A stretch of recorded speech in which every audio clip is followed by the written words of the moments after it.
আচ্ছা, রুবেল, এটা কি সমস্যা ছিল? সালাম আলাইকুম স্যার। এটা আসলে সমস্যা ছিল হচ্ছে কাস্টমার নিয়ে আসছে হচ্ছে এসএসডি চেঞ্জ করার জন্য। পরে আমি অনেকদিন বন্ধ ছিল, এটা দিয়ে অন করছি, 1 মিনিটের মতো হচ্ছে এটা অন ছিল, এখন হঠাৎ করে অফ হয়ে গেছে। যতবারই অন করি এরপর ডিসপ্লে আসে না, কিন্তু হচ্ছে ল্যাপটপের পাওয়ার আসে, পাওয়ার আসে, ডিসপ্লে আর আসে না। ডিসপ্লে আসে না। পরক্ষণ আমরা ইঞ্জিনিয়ার কাছে সার্ভিস নিতে এই ল্যাপটপের মডেল নাম্বারটা কি ছিল? এটা হচ্ছে ডেল বস্টো 3468। আচ্ছা, এখানে আমি যখন ইঞ্জিনিয়ারকে জিজ্ঞেস করছিলাম, ল্যাপটপটা অন হয়ে অফ হয়ে যায় এরকম বলতো চার্জার থেকে। এখন কোন ফেসটা খুললে? এই পেজটা খোলা রাখলে আপনার মিশিং অন হইতো, এই ভোল্টেজগুলো কোন ভোল্টেজগুলো সারা বাকি সব ভোল্টেজ আসবে একটু কম হয়ে যেত। তারপর আমরা কি পাইলাম?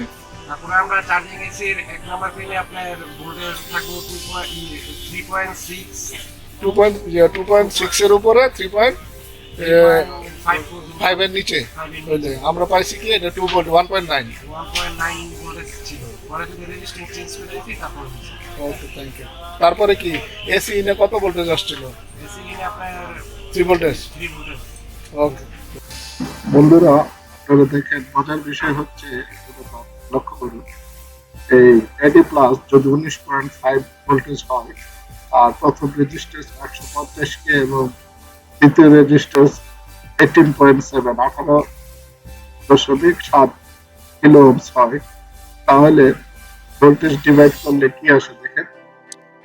ভোল্টেজ ডিভাইড করলে 19.5 150 কে 18.7 আউটপুট আসে 2.16।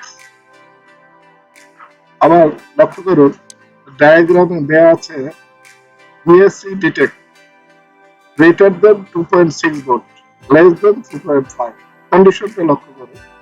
আর ল্যাপটপের মাদারবোর্ডের ডায়াগ্রামে যে রেজিস্ট্যান্সটা দেয়া আছে, এই রেজিস্ট্যান্স অনুযায়ী আমরা ভোল্টেজ থেকে পেয়েছি এসি নে, কিন্তু কন্ডিশনটা মিলতেছিল না। যার ফলে আমরা ওই ডায়াগ্রাম থেকে এই রেজিস্ট্যান্স গুলি বাদ দিয়ে আমরা 2.6 এর উপরে 3.1 ভোল্টেজ হয় এরকম একটা রেজিস্ট্যান্স দিয়ে আমরা এসি ভোল্টেজ প্রয়োগ করি। যার ফলে দেখা যায় কি আমাদের বিষয়টা ল্যাপটপের ডিসপ্লে এবং সবকিছু ঠিক হয়ে যায়। ধন্যবাদ।